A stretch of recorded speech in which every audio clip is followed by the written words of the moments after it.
السلام علیکم۔ دلچسپ کہانیوں کے لیے چینل کو سبسکرائب کیجیے۔ اس وقت رات کے 12 بجنے والے تھے۔ میں امی ابو کے ساتھ چھت پر بیٹھی باتیں کر رہی تھی۔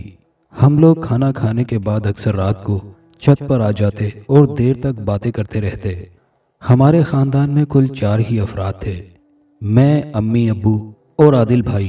عادل بھائی مجھ سے بڑے تھے۔ وہ اکثر رات کو زیادہ دیر تک باہر ہی رہتے تھے۔ اس وقت بھی وہ باہر ہی تھے۔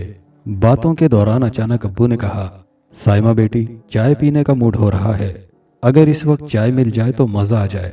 میں جانتی تھی ابو کو چائے پینے کا بہت شوق تھا۔ وہ نہ دن دیکھتے نہ رات، بس چائے ہونی چاہیے۔ ایک تو آپ یہ نہیں دیکھتے کہ وقت کیا ہوا ہے، بس چائے چاہیے۔ امی فوراً بولیں۔ امی کو شروع سے ہی ابو کا زیادہ چائے پینا پسند نہیں تھا۔ ان کی نظر میں یہ ایک خراب عادت تھی۔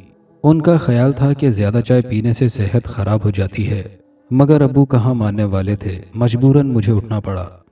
نیچے اترتے ہی میں سیدھی باورچی خانے میں گئی۔ ابھی ماچس ڈھونڈ ہی رہی تھی کہ لائٹ چلی گئی۔ باورچی خانے میں ایسا اندھیرا تھا کہ ہاتھ کو ہاتھ سجائی نہیں دے رہا تھا۔ بڑی مشکل سے ماچس ملی۔ پہلے میں نے چولہا جلایا، اس کے بعد موم بتی ڈھونڈی۔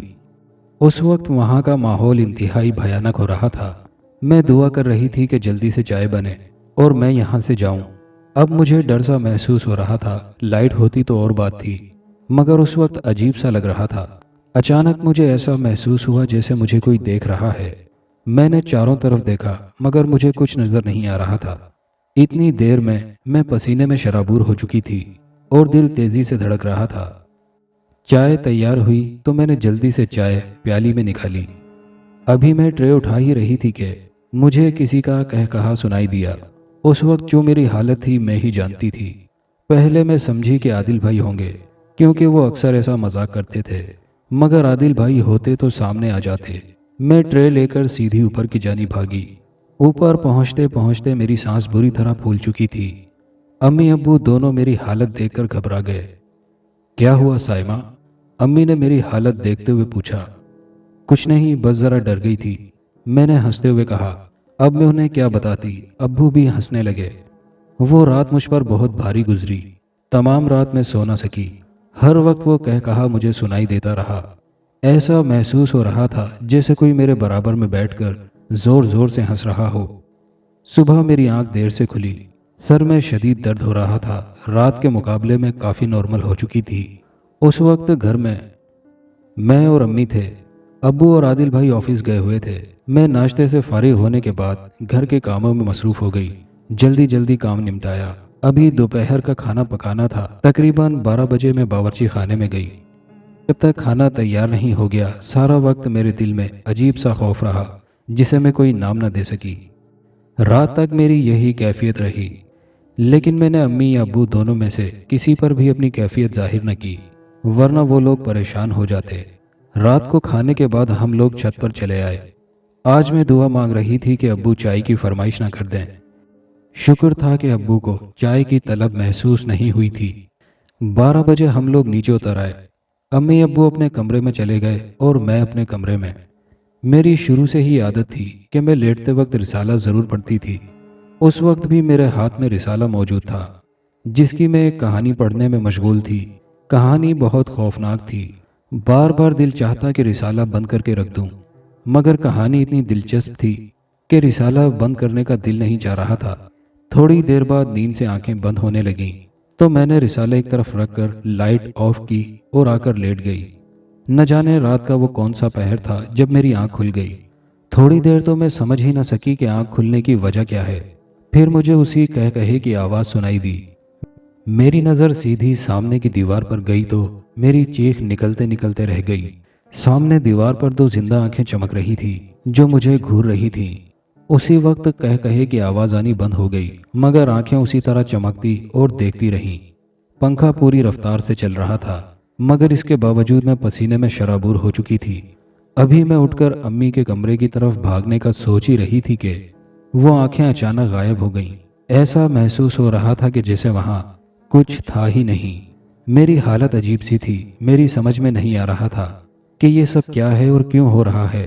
میں جتنا زیادہ سوچتی اتنا ہی زیادہ سر میں درد ہوتا۔ میں سوچتے سوچتے ایک بار پھر نیند کی وادی میں اتر گئی، مگر ساری رات بے چین اور مضطرب رہی۔ صبح دیر سے آنکھ کھلی، اس لیے یونیورسٹی بھی نہ جا سکی۔ تقریباً 10:30 بجے میں سو کر اٹھی۔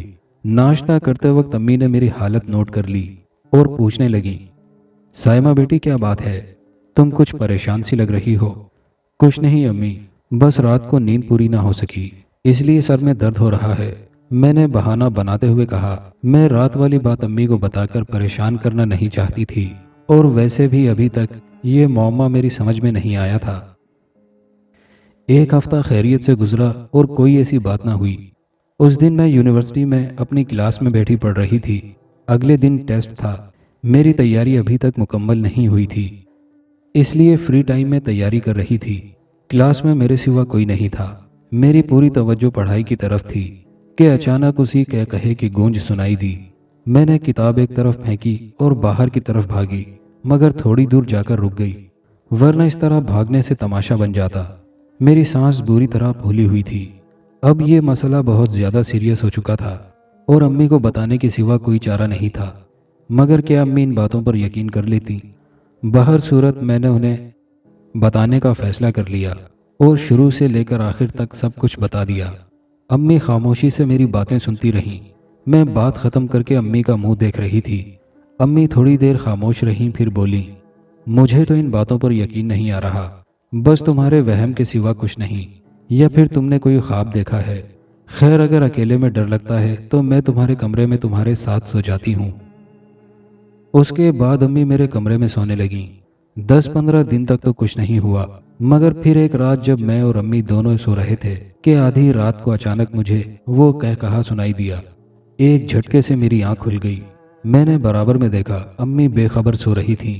وہ کہا اب بھی سنائی دے رہا تھا، مگر پہلے کی نسبت اس کی آواز بہت ہلکی تھی۔ مجھے بے انتہا خوف محسوس ہو رہا تھا۔ میں نے جھنجھوڑ کر امی کو اٹھا دیا۔ امی اٹھ گئیں۔ کیا ہوا سائمہ؟ انہوں نے مجھ سے پوچھا۔ امی وہ آواز ابھی آ رہی تھی، میں نے خوف زدہ آواز میں کہا، لیکن میں نے تو کوئی آواز نہیں سنی۔ امی حیران ہوتے ہوئے بولی، ابھی تھوڑی دیر پہلے آ رہی تھی، میری حالت ابھی تک خراب تھی۔ امی نے مجھے سینے سے لگایا ہوا تھا اور پھر نہ جانے کب میں نیند کی وادی میں کھو گئی۔ آخر امی نے ایک دن یہ بات ابو کو بتا دی۔ حسب معمول ابو نے بھی ان باتوں پر یقین نہ کیا۔ ان کے مطابق یہ نفسیاتی مرض تھا اور ڈاکٹر کے علاوہ اس کا علاج کسی کے پاس نہیں تھا، مگر امی نے ابو کی بات سے اتفاق نہیں کیا۔ ان کے خیال کے مطابق میں نے کوئی خواب دیکھا تھا۔ ہمارے علاقے میں خاتون رہتی تھیں جو پڑھنے پڑھانے کا کام کرتی تھیں۔